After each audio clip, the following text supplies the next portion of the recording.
sudah ketahui bersama ya teman-teman, seberapa pentingnya kelistrikan bagi kehidupan kita. Di rumah saja seberapa pentingnya listrik buat kita, apalagi di sebuah data center yang mana di dalamnya terdapat perangkat-perangkat elektronik yang membutuhkan sumber daya listrik dalam jumlah yang tidak sedikit.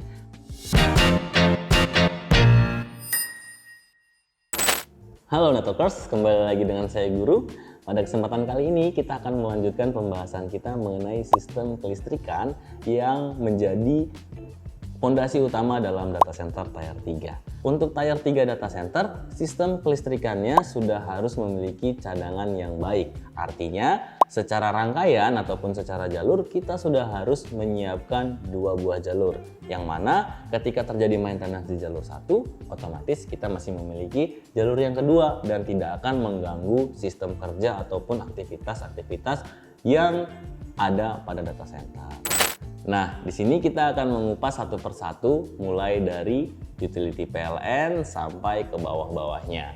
Oke, yang pertama adalah komponen dari utility PLN. Jadi di suatu data center itu kita wajib memiliki sumber daya listrik utama yaitu dari PLN. Kalau di data center Tier 3 ini berarti kita harus menyediakan minimal 2 jalur supply dari provider ataupun dari utility ya. Kita bisa menggunakan PLN ataupun menggunakan beberapa provider kelistrikan lainnya.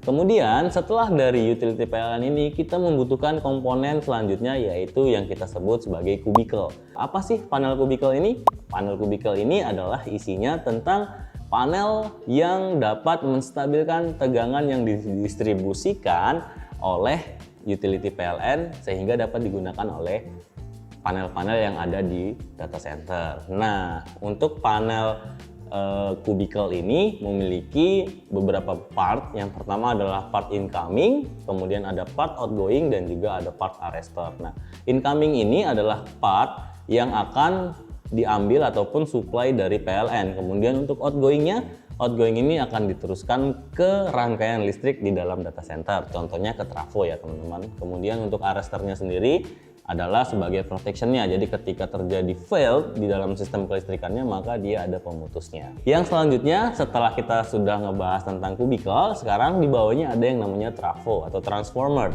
Nah, trafo ini adalah salah satu komponen juga yang tujuannya adalah mensuplai tegangan dari kubikel ke low voltage main distribution panel ya teman-teman ya. Nah, trafo ini untuk kapasitasnya sendiri kita bisa menyesuaikan dengan kapasitas yang dibutuhkan oleh data center teman-teman. Misalnya data center teman-teman butuh kapasitas sebanyak 500 kVA, maka kita harus menyediakan trafo yang dapat mengakomodir kapasitas tersebut. Nah, oke teman-teman, jangan lupa ya, trafo ini ada dua tipe, yaitu trafo isolasi dan juga trafo step down. Teman-teman bisa menyesuaikan tipe ini sesuai dengan kebutuhan data center teman-teman. Yang selanjutnya, setelah transformer tadi, kita punya yang namanya panel low voltage main distribution panel. Jadi, panel ini sesuai namanya, dia yang akan ngebagi arus rendah untuk dapat digunakan oleh panel-panel dan komponen-komponen lainnya yang ada di data center.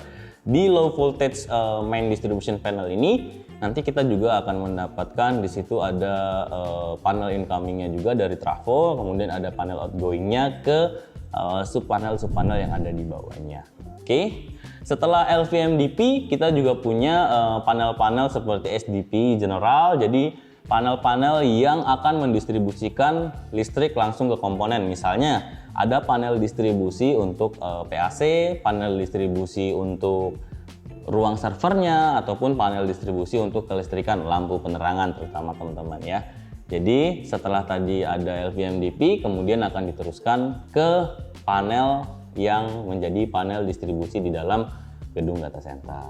Oke, setelah itu yang terakhir di sistem kelistrikan ini adalah supply listrik terhadap komponen data center. Biasanya pada umumnya ketika akan disuplai ke server room ataupun ruang server itu harus melewati sistem UPS dulu ya teman-teman. Nah, di situ nanti ada sistem panel I/O juga, panel input output untuk lebih mengamankan distribusi listrik untuk ruang servernya.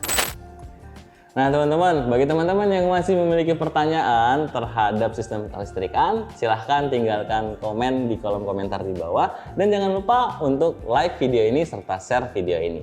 Nah teman-teman, sampai ketemu di video selanjutnya. Sekian dari saya, salam.